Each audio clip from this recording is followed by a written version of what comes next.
these ships? We're going to have tremendous workforce availability.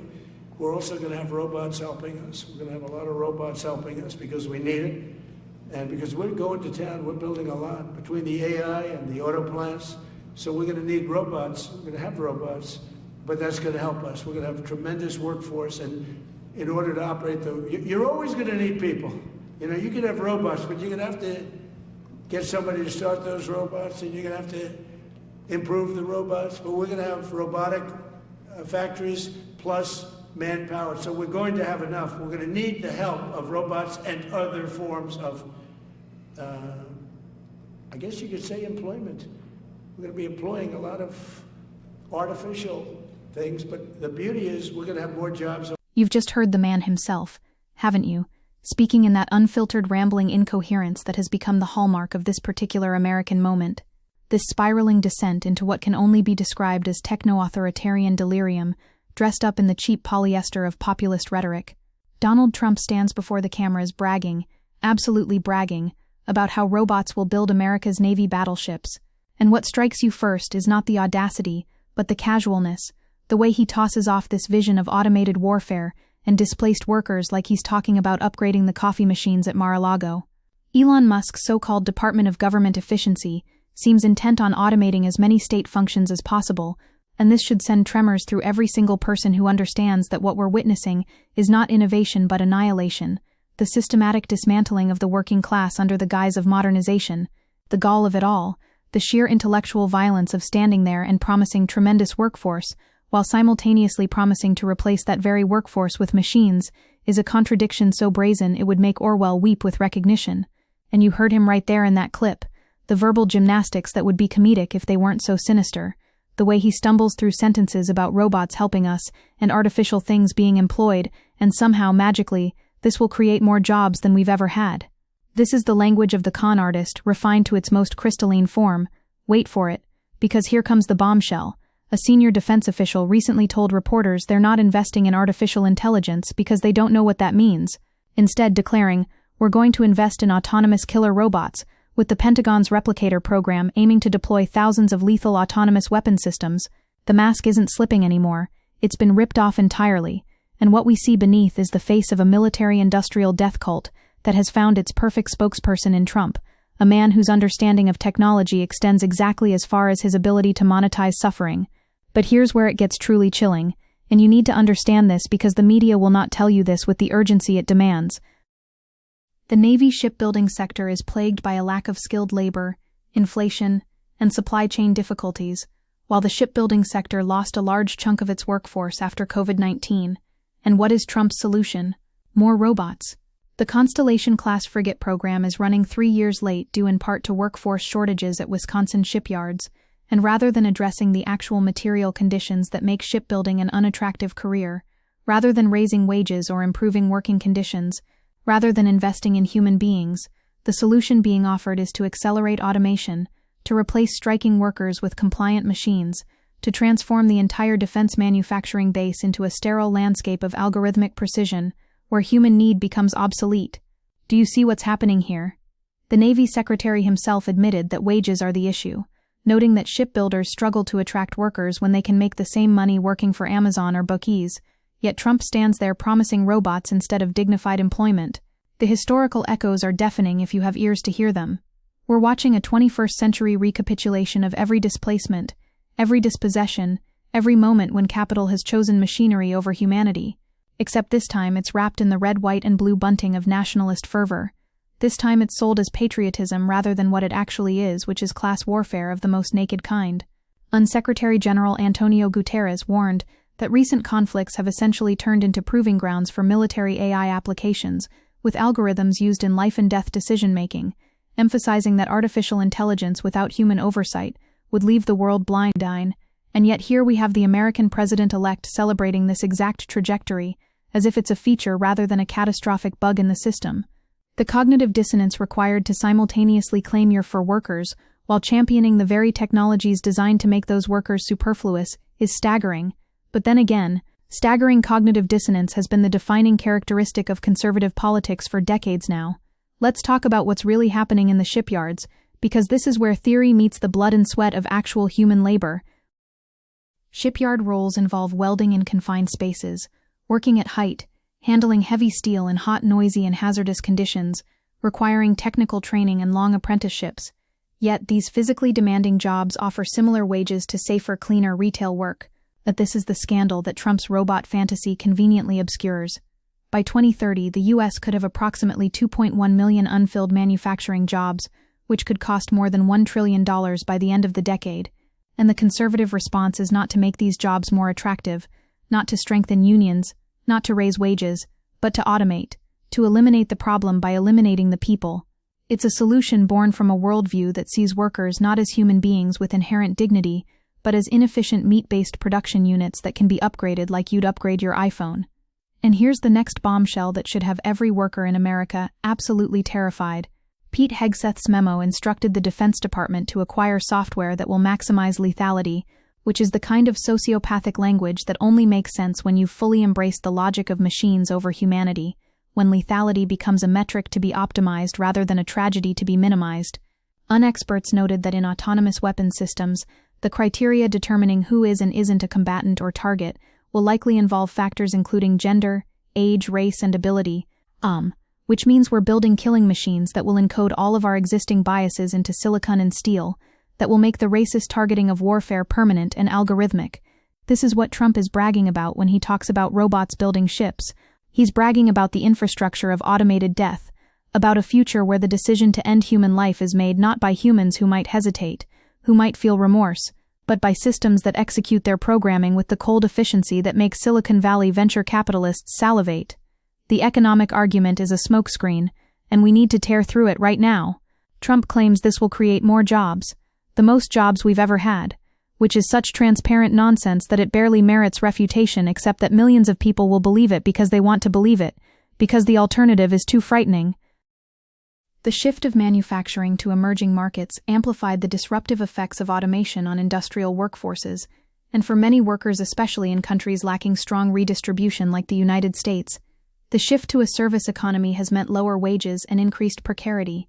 Every single study, every economic analysis that isn't funded by defense contractors or tech billionaires tells us that automation in the absence of strong social safety nets and redistributive policies leads to mass unemployment, wage suppression, and the concentration of wealth in fewer and fewer hands.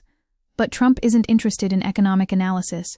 He's interested in spectacle, in the aesthetic of power, in being the strongman who promises to make America great again by building robot armies. And let's connect this to the broader assault on labor, because that's what this is. It's part of a comprehensive strategy to break the back of the American working class once and for all. The Trump administration's attacks on unions and minimum wage, firing of pro-worker leaders at federal agencies, and appointment of nominees with track records of opposing pro-worker policies will likely make things worse for American workers. During his first term, Trump gutted federal employee unions, expressed support for right-to-work laws, stacked the Labor Department and National Labor Relations Board with corporate-friendly appointees, and Project 2025 details more steps to render unions powerless. You see how this all fits together? The robots aren't just about efficiency, they're about eliminating the one source of power workers have, which is their ability to collectively withdraw their labor, to strike, to demand better conditions. You can't negotiate with a robot, you can't organize a robot, you can't build solidarity with a machine, and that's precisely the point.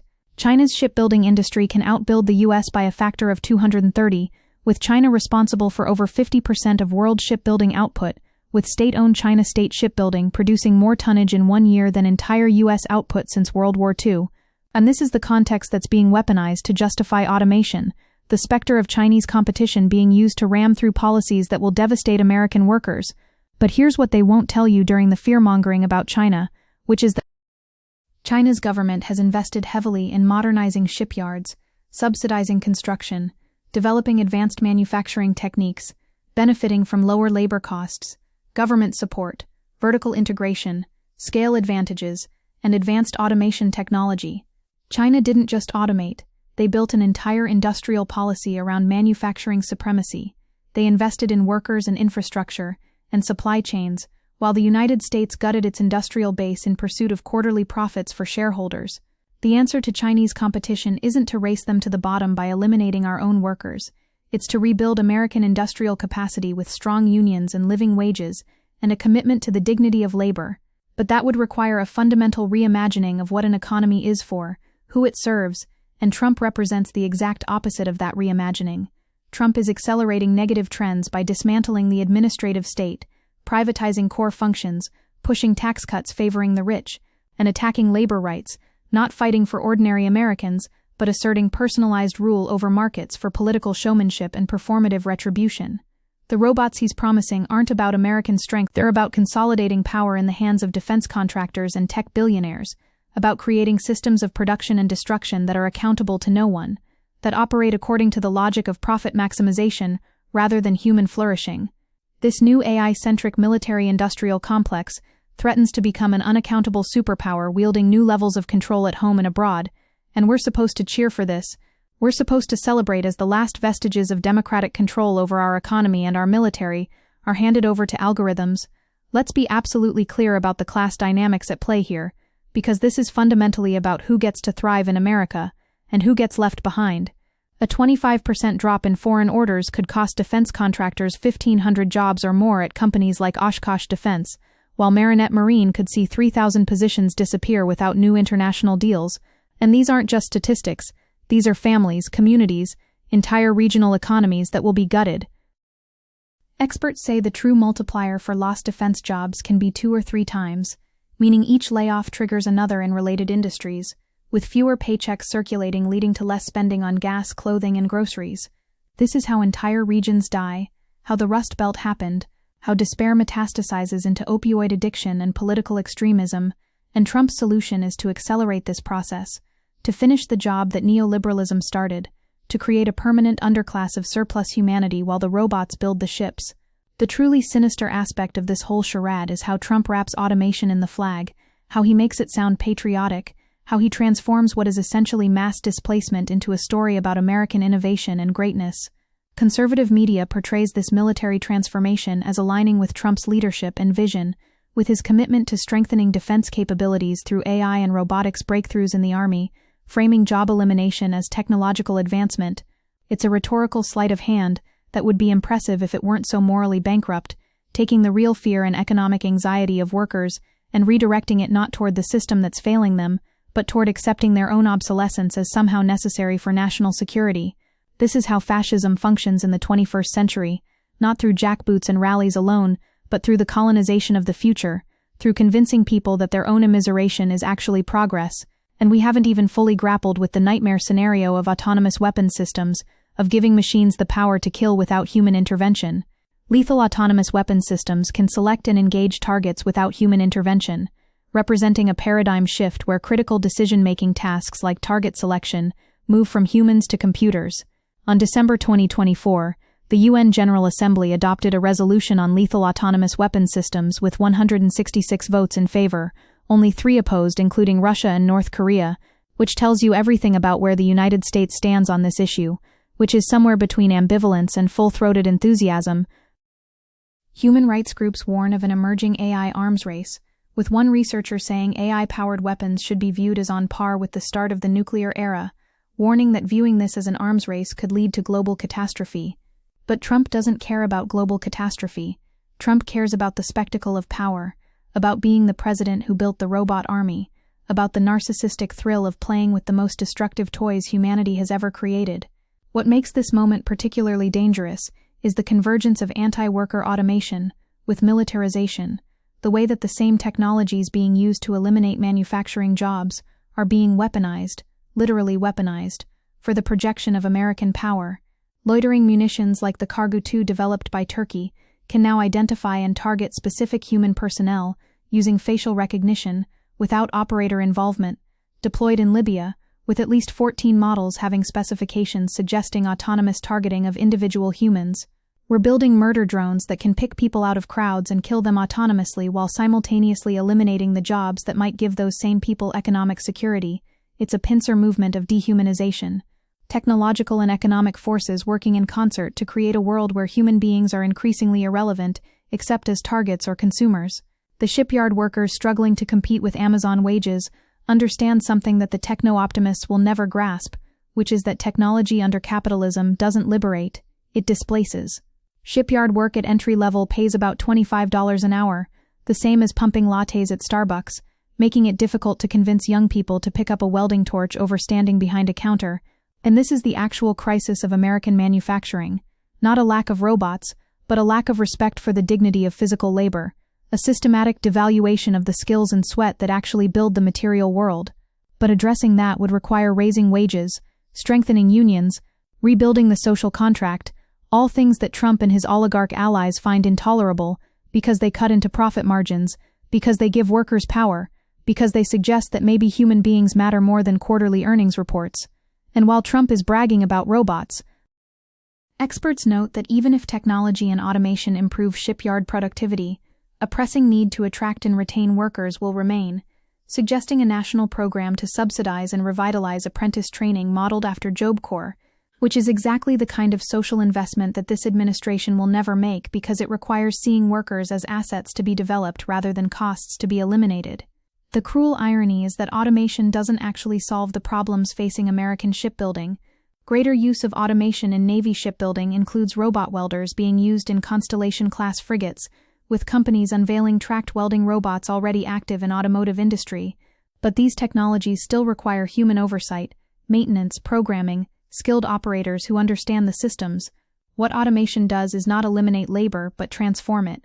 And if that transformation happens in the context of union busting and wage suppression, it means skilled workers being replaced by lower-paid technicians with less power and fewer protections. The broader pattern here is absolutely critical to understand, and it connects to every regressive policy this administration will pursue. After World War II, business interests struck back at organized labor with the 1947 Taft-Hartley Act, allowing states to pass anti-union right-to-work laws, and launched an anti-communist purge, forcing nearly 15,000 people out of government jobs. Reagan later gutted social programs, declared war on organized labor, pared back regulations, and slashed taxes on business and the wealthy. This is the through line of conservative economic policy for the past 80 years, a sustained assault on worker power dressed up in the language of freedom and efficiency, and Trump's robot rhetoric is just the latest chapter in this long war. Every time workers start to gain power, every time unions start to win concessions, capital finds new ways to undermine that power, and automation is the ultimate anti-union weapon because it promises to make workers unnecessary altogether. Construction unions have condemned Trump's attacks on offshore wind projects and infrastructure funding that put hundreds of thousands of union jobs at risk, with the building trades president calling Trump's budget the biggest job-killing bill in history, threatening 1.75 million construction jobs to make room for tax breaks for corporations. This is what worker-friendly populism looks like in practice under Trump: mass job destruction wrapped in nationalist rhetoric, the gutting of infrastructure investment that would actually employ people, all in service of tax cuts for the wealthy. And when workers object, when they strike, when they demand better, Trump's response is clear. In an interview with Elon Musk, Trump joked that he liked Musk's approach to workers, which is to say union busting and labor suppression elevated to performance art. But here's where we need to pivot from critique to vision, because it's not enough to catalog the horrors, we need to articulate the alternative. The opposite of Trump's automation nightmare isn't Ludism, isn't smashing the machines, it's democratizing them. It's ensuring that technological advancement serves human flourishing rather than profit accumulation. Key reforms needed include a more progressive tax code, expanded welfare state, stronger labor protections addressing automation challenges, and reforming the external environment so markets aren't insulated from democratic control. Imagine if instead of using robots to eliminate shipyard workers, we used automation to make their jobs safer, to eliminate the dangerous tasks while maintaining employment and raising wages with the productivity gains. Imagine if AI in defense manufacturing was developed transparently, with worker input, with robust democratic oversight, with the goal of protecting human life rather than optimizing its destruction. This requires a fundamental reimagining of economic policy, recognizing that Reaganite low-tax, low-regulation, free market ideology has not worked out for American workers, but has worked enormously well for corporate elites, and acknowledging that decades of offshoring in manufacturing has damaged America's social fabric, requiring across-the-board tariffs as one solution, though obviously tariffs alone are insufficient without accompanying investment in workers and infrastructure. We need industrial policy that prioritizes employment and community stability over shareholder returns. We need massive public investment in green manufacturing and infrastructure, that comes with strong union protections and prevailing wage requirements. We need to break up defense monopolies and create genuine democratic control over military spending and strategy. And we need to confront the lethal autonomous weapons issue head-on, because this is where automation crosses the line from economic policy into existential threat. The Block Nuclear Launch by Autonomous AI Act of 2023 prohibited autonomous nuclear weapon systems, citing that robots lack compassion, empathy, mercy, and judgment necessary to treat humans humanely, and cannot understand the inherent worth of human life.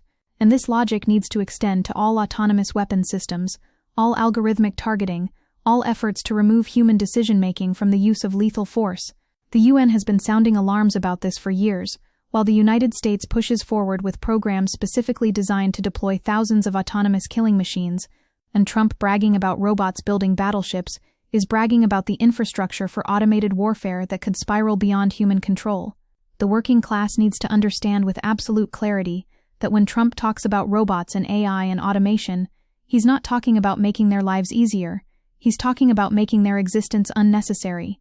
Regardless of facts, Trump was more compelling to working people that he would help them than Democrats were, which is a devastating indictment of Democratic messaging and policy, but it doesn't change the material reality that the first year of Trump's second administration resulted in job losses, slowing wage growth, rising costs for working-class Americans, weakened unions, busted labor standards, and harder conditions for working families dealing with rising costs.